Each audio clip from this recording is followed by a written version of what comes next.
Jadi, di video kali ini aku akan memberikan beberapa bahasan soal untuk persiapan kita semua menuju ke UTBK SBMPTN 2020 yang tidak lama lagi akan kita hadapi bersama.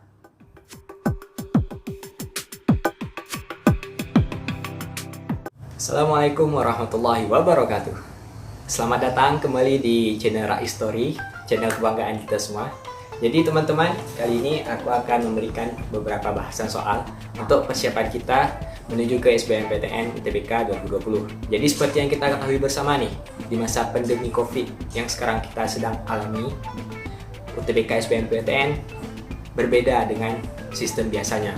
Kali ini kita hanya diberikan soal berupa TPS saja. Ini merupakan suatu keuntungan bagi beberapa orang yang memang menguasai TPS, sedangkan bagi beberapa orang lain ini merupakan suatu unek-unek yang sangat tidak dienakkan. Mengapa? Karena TPS itu merupakan perpaduan antara kecerdasan dasar manusia, yaitu kemampuan untuk berbahasa, kemampuan kuantitatif, dan lain sebagainya. Tetapi bagi beberapa orang, kemampuan kuantitatif ini sangat sulit untuk dicapai, sangat sulit untuk dipahami. Jadi bagi beberapa orang, TPS saja merupakan suatu kendala. Akan tetapi, aku di sini mencoba untuk membantu kita semua dalam memahami soal-soal TPS dari sisi yang berbeda, dari sisi yang lebih mudah. Aku membantu untuk biar kita semua bisa memahami soal TPS agar kita bisa menjawab nanti waktu UTBK. Jadi di sini aku ada bahas beberapa soal. Mungkin untuk next video aku akan bahas beberapa soal lainnya. Jadi sedikit cerita, kalau SBMPTN 2020 ini sedikit diubah sistemnya. Jadi kalau tahun lalu kita bisa mengikuti 2 kali tes, sedangkan untuk tahun ini kita hanya dibatasi untuk 1 kali tes. Kemudian untuk pendaftaran SBMPTN-nya sendiri, yaitu untuk pemilihan fakultas jurusan universitas, kita dilakukan sebelum kita mendapatkan nilai, sedangkan untuk tahun lalu kita lakukan setelah kita mendapatkan nilai, bukan? Jadi untuk tahun ini kita harus betul-betul persiapan dengan matang, karena kita tidak tahu berapa nilai kita, sedangkan kita sudah mendaftar ke jurusan yang akan kita minati. Jadi selanjutnya untuk SBMPTN kali ini pun sesinya dia lebih sedikit. Habis itu dia juga ada protokol kesehatan di sini. Jadi kita nanti wajib memakai masker, wajib membawa hand sanitizer, dan kalau bisa kita disunahkan membawa sarung tangan dan lain sebagainya. Dan sebelumnya juga ada tes kesehatan yang akan kita lewati. Nah, untuk teman-teman semua tetap jaga kesehatan, karena dari pihak LTMPT sendiri dikatakan bahwa jika kita tidak lulus tes kesehatan, maka kita tidak bisa mengikuti UTBK yang sudah kita jadwalkan pada hari tersebut, dan tidak ada ujian susulan bagi orang yang tidak lulus tes kesehatan. Maka dari itu kita sama-sama menjaga kesehatan kita semua supaya kita bisa dapat mengikuti UTBK SBMPTN 2020 dengan baik dan lancar. Jadi sebelum kita lanjut ke pembahasan soal, jangan lupa untuk like channel ini, like video ini terutama, supaya video ini bisa viral, bisa booming, dan teman-teman yang lain juga bisa nonton video ini. Habis itu komen, jangan lupa apa aja mungkin ada kekurangan, jangan lupa share juga ke teman-teman yang akan mengikuti UTBK 2020 nanti, dan juga jangan lupa subscribe channel ini supaya aku bisa terus bersemangat untuk buat konten-konten selanjutnya. Jadi langsung aja kita mulai ke soal yang pertama. Jadi kita ke soal yang pertama. Jadi di soal pertama nih, si pembuat soal cerita kalau dia punya suatu delta M yang didefinisikan untuk semua bilangan asli M, sehingga delta M itu sama dengan M tambah 4 kali M tambah 5 kali M tambah 6. Nah, untuk suatu variabel N yaitu bilangan bulat positif, maka delta N pasti habis dibagi oleh, jadi tanya si delta N ini kan habis dibagi oleh berapa. Jadi pembahasannya gini, kita kan punya delta M sama dengan N tambah 4 M tambah 5 M tambah 6. Delta N sama dengan N tambah 4 N tambah 5 N tambah 6, dengan N itu merupakan anggota bilangan bulat positif. Nah, kalau kita lihat lebih jauh, N tambah 4, N tambah 5, N tambah 6 itu merupakan 3 bilangan positif berurutan.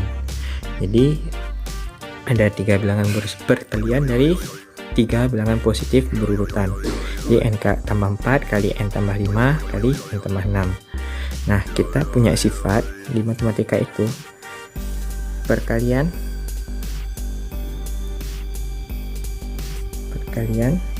n perkalian sebanyak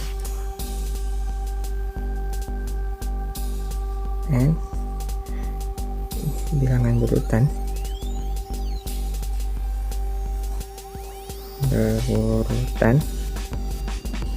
selalu habis dibagi n faktorial.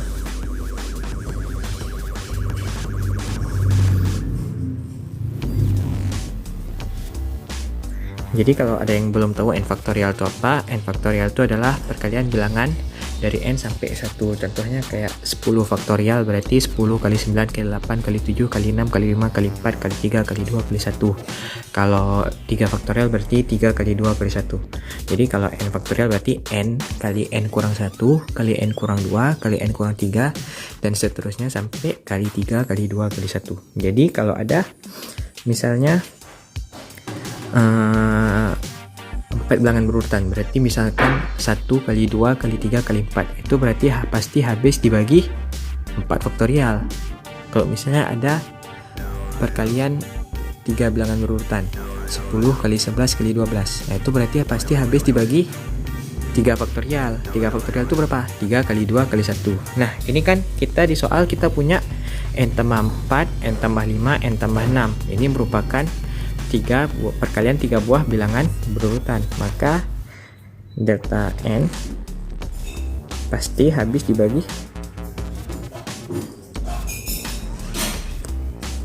3 faktorial, yaitu sama dengan 6. Nah, lanjut ke soal nomor 2. Jadi di nomor 2 nih dia kasih gambar.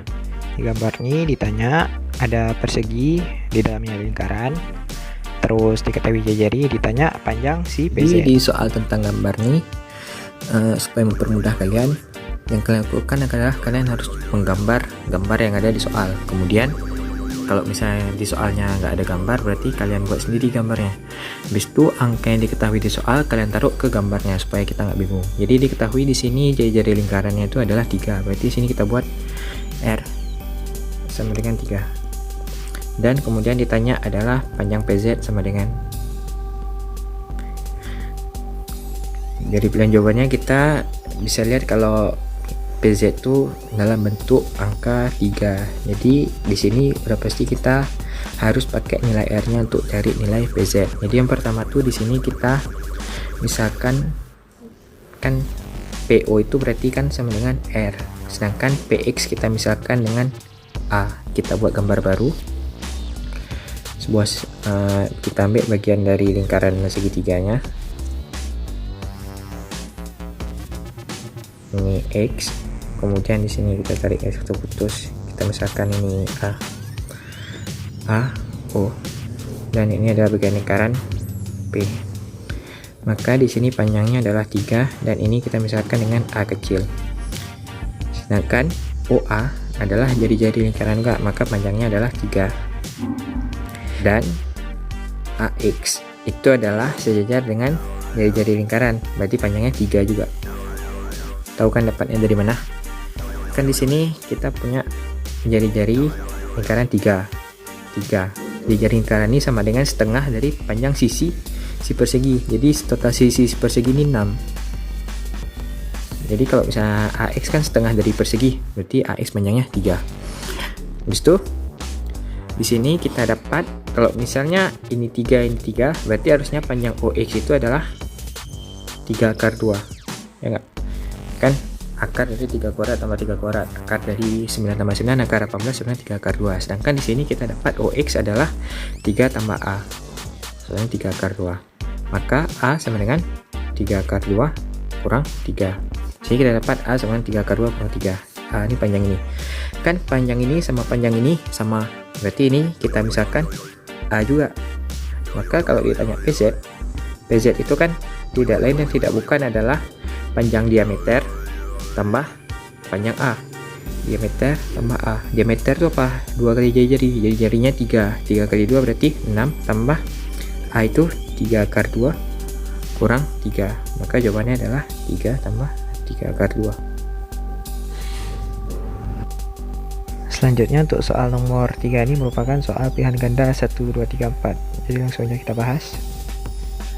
Jadi di soal kayak ini yang kalian lihat tuh pertama pernyataannya yang pertama P habis dibagi 3. Berarti kita dapat kalau si P ini habis dibagi 3 alias 3 membagi P. Kemudian 3Q bilangan genap. 3Q tuh genap kan? Arti genap di sini apa? Kan 3 tuh ganjil. Sedangkan bilangan genap tuh perkalian dua buah bilangan bisa menghasilkan bilangan genap kalau salah satunya harus genap. Berarti si Q ini pasti genap. Q genap. Nah, kita lihat pertanyaan nomor 1. PQ genap. PQ itu artinya apa? P kali Q. P habis bagi 3. P kita nggak tahu berapa. P bisa jadi 3, 6, 9, 12, terserah, pokoknya kelipatan 3. Sedangkan si Q ini kita nggak tahu berapa, tapi dia pasti genap. Maka sesuatu yang nggak tahu berapa dikali genap, maka dia pasti genap. Berarti nomor 1 ini benar. Nomor 2, P genap. P genap itu salah. Kenapa? Karena belum tentu P itu genap. P kan bisa sebuah bilangan yang habis dibagi 3. Bisa jadi P itu 3, bisa jadi P itu 9, P itu 21, dan itu bukan bilangan genap. Berarti nomor 2 salah. Nomor 3, Q genap. Q genap benar tadi kan? Dari sini Q dapatnya Q genap benar. Nomor 4, Q pangkat 3 habis dibagi 3. Nah, di sini jangan terkecoh. Dibilang di sini 3Q merupakan bilangan genap. Berarti di sini yang habis dibagi, yang kelipatan 3 itu adalah 3Q. Di sini 3Q bukan berarti Q itu habis dibagi 3.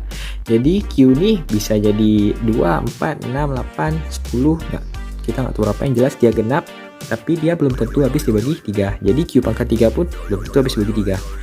Jadi di sini dapatnya jawabannya adalah yang benar itu 1 dan 3 atau B. Soal selanjutnya merupakan soal tentang pertanyaan sudut. Ditanya sudut Y berapa sudutnya. Jadi salah satu tips untuk mencari soal sudut adalah kalian menamakan dulu sudut-sudut yang mau kalian cari. Yang pertama kan dari soal kita tahu kalau BD sama dengan AC. Berarti sudut CBD dan DCB sama, sudut CBD dan BCD sama. Jadi kalau di sini kita buat sudut R, maka di sini juga bisa sudut R. Kemudian karena panjang CD dan panjang CA sama, maka kalau di sini kita buat sudut S, maka di sini juga sudut S. Maafkan gambarku yang tidak pas ini, kalian kok mau gambar yang bagus nanti. Kemudian di sini kita buat sisanya sudut bebas. Di sini kita buat sudut U, di sini kita buat sudut T. Nah, diketahui di soal kalau sudut X itu besarnya 60 derajat. Di sini kita tulis 60 derajat. Nah, dari sini kita dapatnya apa? Yang pertama, sudut R tambah T sama dengan 180 kurang 60. Sama dengan 120. Kenapa? Karena sudut 60 tambah R tambah T kan 180 sudut lurus nih kan. Jadi kalau R tambah T aja berapa? 180 kurang 60, 120. Kemudian kita dapat lagi kalau sudut dalam segitiga BDC yaitu U tambah 2R sama dengan 180. Dan sudut segitiga dalam ADC adalah T tambah 2S sama dengan 180. Yang terakhir kita dapat kalau sudut U tambah S, sudut ini adalah 180. Dari sini kita bisa eliminasi beberapa persamaan. Yang pertama kita eliminasi yang ini dulu, U tambah 2R sama dengan 180. Habis itu kita eliminasi dengan si U tambah S sama dengan 180. Dapatnya 2R kurang S sama dengan 0 atau 2R sama dengan S. Kita dapat satu persamaan. Kemudian kita eliminasi si T tambah 2S sama dengan 180. Itu R tambah T sama dengan 120. Dapatnya 2S kurang R sama dengan 60. Nah, dua persamaan nih, yang ini sama ini kita substitusi, jadinya masuk sini kan 2R sama dengan S atau S sama dengan 2R. Jadi 2S berarti sama dengan 2 kali 2R kurang R sama dengan 60. 4R kurang R sama dengan 60.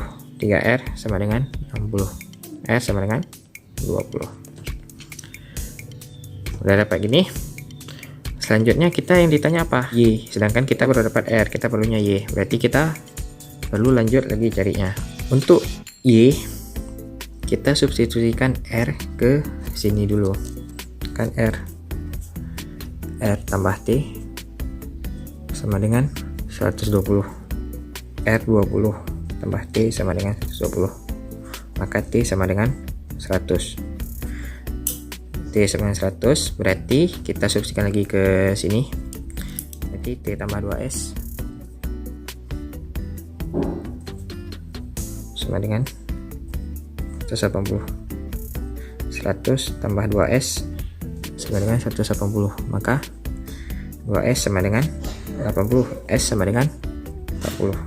Nah, terakhir kita dapat adalah kan di sudut nih S tambah Y adalah 180. Jadi kalau si S 40, maka Y adalah 140. Sekian.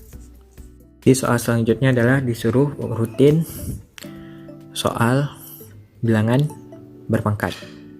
Untuk menjawab soal model kayak gini ada dua cara. Yang pertama, kita samain basisnya atau bilangan pokoknya, si bawah ini kita samain, atau yang kedua kita samain pangkatnya. Nah, di sini kan kita nggak mungkin samain basisnya. Kenapa? Karena 2, 3, 5 tuh nggak ada hubungan sama sekali. 2 sama 3 tuh nggak ada. 3 bukan kelipatan 2 bukan faktor 5, 3 juga bukan faktor 5. Jadi kita nggak bisa hubungin sama sekali. Jadi kita yang hubungin sini adalah pangkatnya. Di sini kita langsung bisa dapat kalau pangkatnya itu merupakan kelipatan dari 1 Nah, maksudnya gini, jadi kan 2 pangkat 6, berarti bisa kita tulis 2 pangkat 6 dipangkatkan dengan 111. 3 pangkat 4 juga kita tulis, jadi 3 pangkat 4 kali pangkat 111. 5 pangkat 111. Nah, jadi biasa kalau soal kayak ini pangkatnya nggak akan gede-gede kali. Jadi di sini kita bisa langsung tahu kalau 2 pangkat 6 itu adalah 64. 64 pangkat 111. 3 pangkat 4 itu adalah 81 pangkat 111. 5 pangkat 2 adalah 25 pangkat 111. Nah, pangkatnya udah sama nih, berarti tinggal urutannya basisnya mulai dari kecil ke yang terbesar. Jadi urutannya ada 25 pangkat 111, 64 pangkat 111, 81 pangkat 111. Atau kalau balik ke soal jadinya 5 pangkat 222, 2 pangkat 66, 3 pangkat 444. Soal selanjutnya, jika panjang setiap sisi dari 4 bujur sangkar naik 50%, berapa persen kenaikan total luas keempat bujur sangkar tersebut? Nah, jadi di soal yang ini, si pembuat soal ngasih kita 4 bujur sangkar yang kita nggak tahu identik apa enggak. Tapi di sini kita anggap aja 4 bujur sangkar atau persegi ini identik alias panjang sisinya sama semua. Jadi diminta kalau misalnya setiap sisi bujur sangkar nih di panjangnya ditambahin 50% semua, berapakah kenaikan total luasnya? Ditanya kenaikan, ingat kenaikan bukan hasil akhir. Jadi di sini kok misalnya kita misalkan panjangnya nih X semua kan. Maka kalau panjang bujur sangkar barunya dinya, kita ambil contoh satu aja.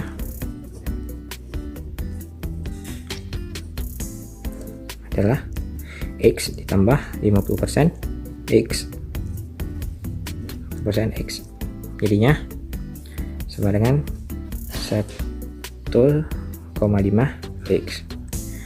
Jadi kalau bujur sangkar lama kan total luasnya adalah 4x kuadrat, karena ada x kuadrat tambah x kuadrat tambah x kuadrat tambah x kuadrat tambahin jadi 4x kuadrat. Kalau di sini 1,5x, di sini berarti 1,5x juga. Berarti luas bujur sangkar baru adalah 1,5x kuadrat atau 2,25x kuadrat. Karena ada 4 berarti luas total sama dengan 4 kali 2,25x kuadrat atau sama dengan 9x kuadrat. Kalau untuk persen kenaikannya kan ditanya kenaikan itu kan berarti perubahan, berarti kita bisa pakai 9x kuadrat kurang 4x kuadrat per 4x kuadrat dikali 100% atau sama dengan 5x kuadrat per 4x kuadrat 100%. Nah, itu sama dengan 125%. Jadi ini merupakan soal terakhir. Bilangan kelipatan 5 yang terdiri dari 5 angka dan dapat dibentuk dari angka 1, 3, dan 5 dengan angka 1 dan 5 yang muncul tepat 2 kali yang ada sebanyak. Nah, jadi di soal ini si pembuat soal minta kita untuk cari ada berapa kemungkinan angka yang bisa dibentuk dari syarat yang udah dikasih si pembuat soal. Yang pertama kita lihat dulu syaratnya. Yang pertama,